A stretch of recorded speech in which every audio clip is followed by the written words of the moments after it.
등교 계약과 맞물려 이번엔 학원 강사가 코로나19 확진 판정을 받았습니다. 다행히 학원 학생들은 모두 음성 판정을 받았습니다. 경산시가 지역 고등학교와 대학교 기숙사 입소생을 대상으로 코로나19 전수검사를 실시합니다. 이번 검사는 전액 국비로 진행됩니다. 올해 초 안동시가 지역 관광거점 도시에 선정됨에 따라 한국관광공사와 안동시가 업무 협약을 체결했습니다. 생태계 교란 생물로 지정된 누트리아가 경산 남천변에서 출몰해 생태계 교란이 우려되고 있습니다.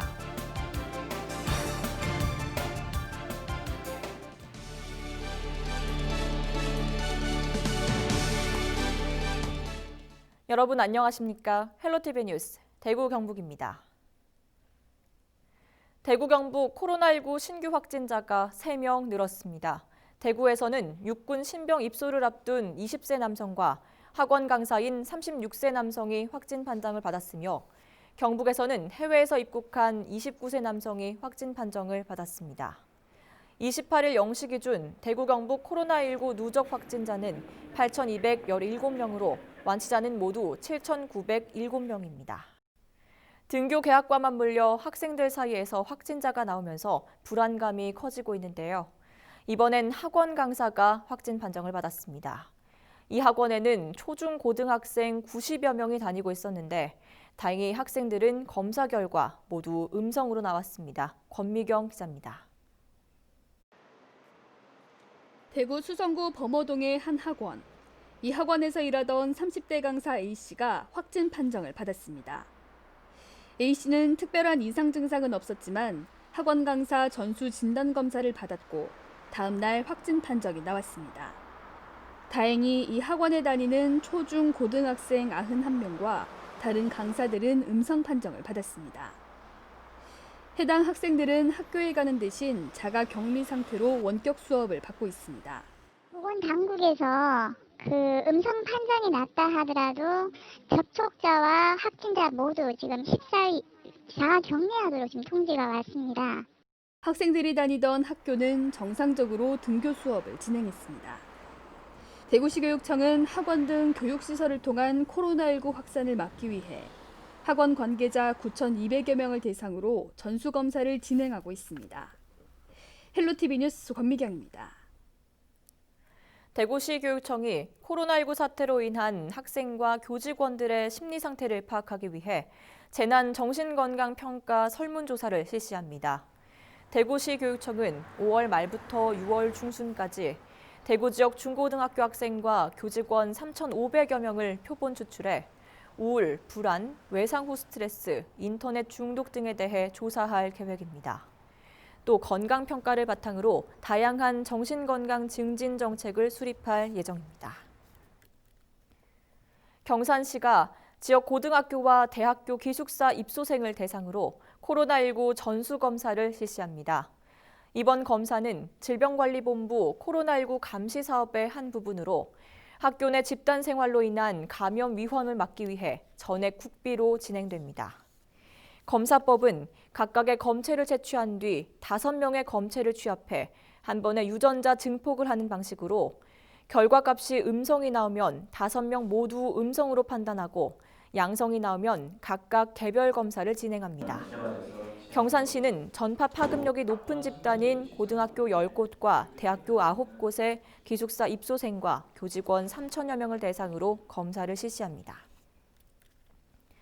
대구시와 지역 대학들이 코로나19 확산을 막기 위해 캠퍼스 지킴이를 운영합니다.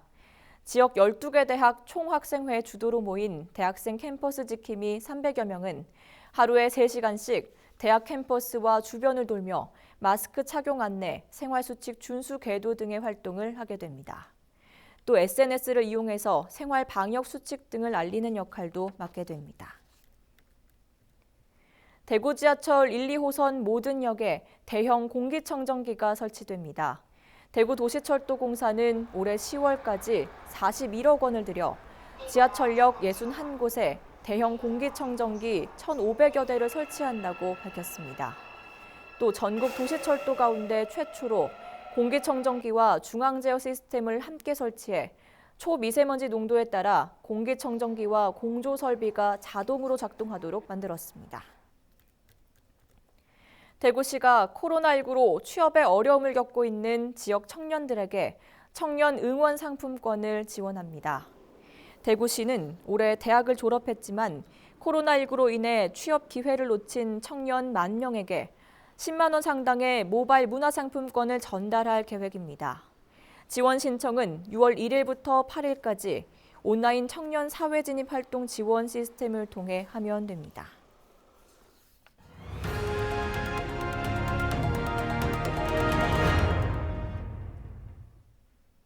올해 초 안동시가 지역 관광 거점 도시에 선정됨에 따라 한국관광공사와 안동시가 업무 협약을 체결했습니다. 27일 안동시청에서 열린 협약식에는 국제 관광 거점 도시로 선정된 부산시와 지역 관광 거점 도시에 선정된 안동, 강릉, 목포, 전주의 지자체 관계자들이 참석했습니다. 관광 거점 도시 육성 사업은 수도권 및 제주에 편중된 방한시장의 탈피와 지역의 관광 거점을 육성하기 위한 것으로 2024년까지 1,000억 원이 투입됩니다. 앞으로 5개 관광 거점 도시와 시너지 효과를 내어 서로 상생 발전할 수 있도록 각 도시 간의 연계 협력 사업에 적극 참여하겠습니다. 안동시는 이번 업무 협약으로 관광 거점 도시 브랜드 구축 및 해외 홍보 마케팅 사업에 대한 지원을 받을 예정입니다. 30일 국회의원 임기를 시작하는 미래통합당 김형동 당선인이 28일 기자회견을 열고 앞으로의 포부를 밝혔습니다. 김 당선인은 중앙선 복선 전철화 사업의 조기 완공과 친환경, 바이오, 백신 산업 중심 도시화, 임청각 복원과 안동댐 원도심 관광 라인 구축, 3대 문화권 사업의 추진을 약속했습니다. 시의회 지방자치단체와 관련돼서는 어쨌든 그 자체로 독립성과 자율성을 충분히 줘야 된다고 생각합니다. 시정을 움직이는 데 있어서 여야가 물론 우리 당을 중심으로 정책이 개발되고 많은 부분이 이끌어져야 되겠습니다만은 그렇다고 해서 우리 당이 아닌 분들이 또 우리 시민들을 대표하지 않는 건 아니기 때문에 그분들의 말씀도 함께 듣고 또한 경북도청 신도시 2단계 사업의 추진과 원도심의 인구 공동화 현상을 해결해 신도시와 원도심의 균형 발전을 이뤄내겠다고 밝혔습니다. 생태계 교란 생물로 지정된 뉴트리아, 이른바 괴물쥐가 경산 남천변에서도 서식하고 있는 것으로 확인됐습니다. 주로 낙동강 하류 일대에 많이 분포하는 것으로 알려졌는데 경산에서도 출몰해 생태계 교란이 우려되고 있습니다. 이하영 기자입니다. 경산 시민들이 즐겨 찾는 자연형 생태 하천인 남천입니다. 몇 해 전부터 천연 기념물인 수달이 발견되기 시작한 이후 최근에는 뉴트리아가 눈에 띄게 늘고 있습니다. 내가 지금 대구에 볼 일이 있어가지고 한 차를 여기 두 차를 하고 있으니까 사람들이 몇 사람이 우승서가 서가 있더라고. 그래 보니까 뭐 뉴트리아 2마리가 막 자기들이 장난을 치고 있더라고. 뉴트리아는 몸길이 40에서 60cm, 몸무게 5에서 10kg으로 사향쥐보다 커 괴물쥐로도 불립니다. 번식력이 강해 그대로 방치할 경우 수생 생태계에 피해가 우려됩니다. 저는 뉴트리아가 수생식물, 홍당무, 채소로만 먹는 줄을 알았는데 저희들이 사진을 찍은 거를 확인을 해보면 물고기도 잡아먹고 자연 생태계를 파괴를 하고 있다고 생각을 합니다. 지금 남천 강변의 뉴트리아가 개체 수가 굉장히 빠른 속도로 늘어나고 있다고 판단을 하고 있습니다. 국내에는 1980년대 식용과 모피용으로 수입됐지만 사업성이 없다는 이유로 방치되면서 개체 수가 급격히 늘어났습니다. 낙동강 하류 일대 습지와 농가의 피해가 심각해지자 지난 2009년 환경부는 뉴트리아를 생태계 교란종으로 지정했습니다. 경산시와 자연보호 경산시 협의회는 뉴트리아 출몰 신고가 많은 남천변 4곳에 포획틀을 설치하고 뉴트리아 퇴치에 힘을 쏟고 있습니다. 헬로티비 뉴스 이하영입니다. 지난해 고성군 자란만 일대가 전국에서 처음으로 상괭이 해양생물 보호구역으로 지정됐는데요. 고성군은 상괭이 서식지 보호는 물론 해양 생태계를 활용한 지역경제 활성화를 위한 방안 마련에 나섰습니다. 표영민 기자입니다. 고성군 자란만입니다. 지난해 12월 전국에서 처음으로 상괭이 해양생물 보호구역으로 지정됐습니다. 사람이 웃는 모습과 닮아 웃는 돌고래로 불리는 상괭이는 국제거래에 관한 협약에서 보호종으로 지정된 국제적인 멸종위기종입니다. 주로 남해안에서 발견되는 상괭이는 현재 고성 자란만에 10마리 정도가 서식하는 것으로 알려졌습니다. 고성군은 상괭이의 체계적인 보호와 상괭이가 사는 해양 생태계라는 점을 활용한 산업 간의 공정 방안 마련을 위해 심포지엄을 열었습니다.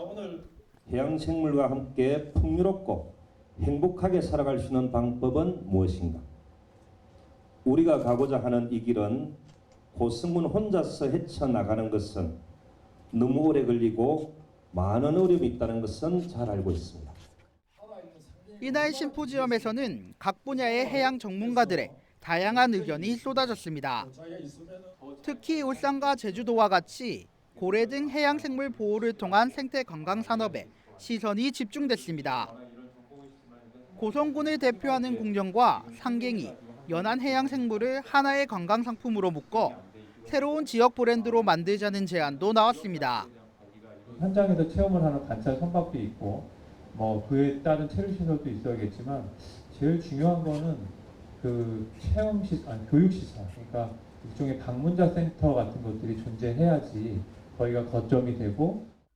고성군은 심포지엄 내용을 바탕으로 지자체와 정부가 참여하는 정책협의체를 구성하고 보호구역의 관리와 지역경제 상생 모델 등을 만들어 나갈 계획입니다. 고성군이 상괭이와의 공존 준비를 시작한 가운데 성공적인 상생 방안도 마련할 수 있을지 관심이 모아지고 있습니다.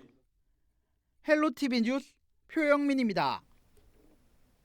민식이법이 시행된 지 2달이 넘었습니다. 지난 27일부터 초등학교 저학년 학생들이 등교를 하면서 학생들은 민식이법 이후 달라진 통학로를 걷게 됐는데요. 과속단속 카메라 설치만 놓고 보면 법 제정 이전과 큰 차이가 없습니다. 이지훈 기자의 보도입니다. 시속 30km로 정해진 어린이 보호구역 제한 속도. 얼마나 잘 지킬까? 기자가 약 20분 동안 어린이 보호구역을 통과하는 차량들의 속도를 측정한 결과 모든 차량이 제한 속도를 지켰습니다. 과속 단속 카메라가 지켜보고 있어 운전자는 조심할 수밖에 없습니다. 이쪽은 가속 카메라가 있으니까 여기 천천히 가죠. 근데 반대쪽에 오는 거는 엄청 빨리 오는 거예요, 속도가. 실제로 학교 정문 앞 도로엔 과속 단속 카메라가 설치되어 있지 않습니다. 이곳을 지나는 차량의 속도를 측정해봤습니다. 제한 속도를 넘기는 차량이 부지기수, 60km 가까이 밟는 차도 있습니다. 단속 카메라가 있고 없고의 차이가 확연합니다. 지난 3월 25일부터 시행된 일명 민식이법에 따라 전국 모든 어린이 보호구역에는 과속 단속 카메라를 의무적으로 설치해야 합니다. 지난해 어린이가 차에 치이는 사고가 발생한 한 초등학교 앞. 민식이법이 시행되고 2달이 넘었지만 과속 단속 카메라는 설치돼 있지 않습니다. 가만히 보면 차가 빨리 지나가 스쿨존이거든. 근데도 어떻게 그렇게 빨리 지나가더라고. 경기도 내 어린이 보호구역은 모두 3,800여 곳. 이 중 현재 과속 단속 카메라가 설치돼 운영 중인 곳은 전체의 10%도 안 됩니다. 법에 빈틈이 있기 때문입니다.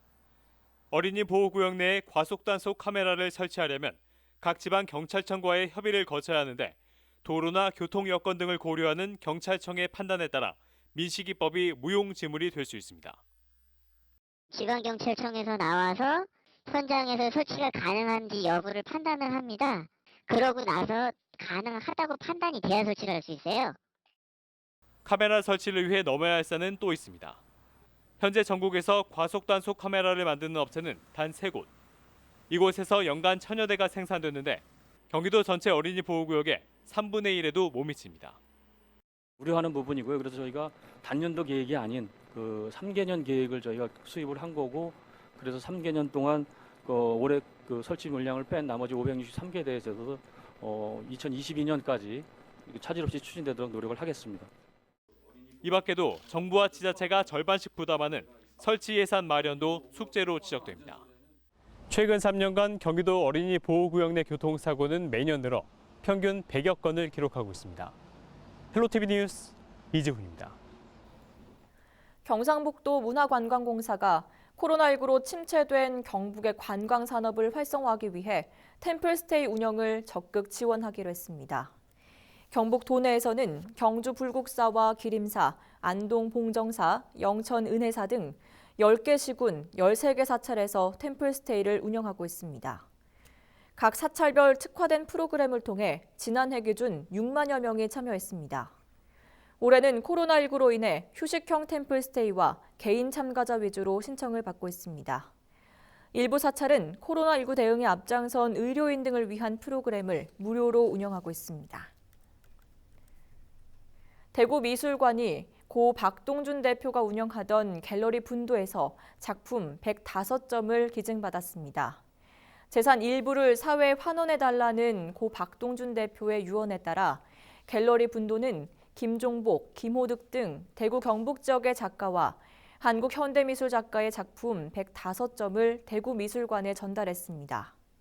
대구미술관은 이번 기증 작품에 박동준 컬렉션이란 이름을 붙이고 추후 소장품 전시에 활용할 계획입니다. 경산시가 경북대학교 병원과 경북권역 재활병원 운영에 관한 위수탁 협약을 체결했습니다. 총 사업비 486억 원이 투입된 경북권역 재활병원은 지난 2015년 보건복지부 권역별 공모사업으로 선정돼 오는 6월 건물 준공을 앞두고 있습니다. 수탁기관인 경북대병원은 재활의학과 분야의 전문 기술력을 갖추고 의료 장비와 시스템 등을 점검한 후 9월경 재활병원을 개원할 예정입니다. 경주시가 지능형 교통시스템 구축 사업을 완공하고 시험 운영에 들어갔습니다. 국토교통부의 지자체 지능형 교통시스템 공모사업에 선정돼 지난해 9월부터 진행된 이번 사업은 시내 권역의 모든 교통신호 제어기가 교통정보센터와 온라인으로 연결돼 도로교통 여건을 개선하는 데 도움이 될 전망입니다. 또 노동 공영주차장에는 노면 센서를 통한 주차정보 시스템을 구축해 실시간 주차 가능 대수를 확인할 수 있습니다. 지능형 교통 시스템이 본격 운영되면 강변로와 산업로 등의 교차로 혼잡도를 분석해 신호 주기를 최적화하는 등 교통 흐름의 효율성이 높아질 것으로 기대됩니다. 금요일 우리 지역은 맑은 가운데 한낮 기온이 전날보다 오르면서 덥게 느껴지겠습니다. 자세한 날씨 전해드립니다. 29일 금요일 날씨입니다. 전날보다 기온이 1에서 2도 올라 덥고 하늘은 맑겠습니다. 우리 지역 아침 기온은 12도, 한낮 최고 기온은 27도가 예상됩니다. 이 밖에 문경과 영천 27도, 의성과 대구는 28도까지 오르겠습니다. 하지만 일교차는 15도 이상 벌어집니다. 한낮에 덥더라도 겉옷을 준비해 낮과 밤의 기온차에 대비하시기 바랍니다.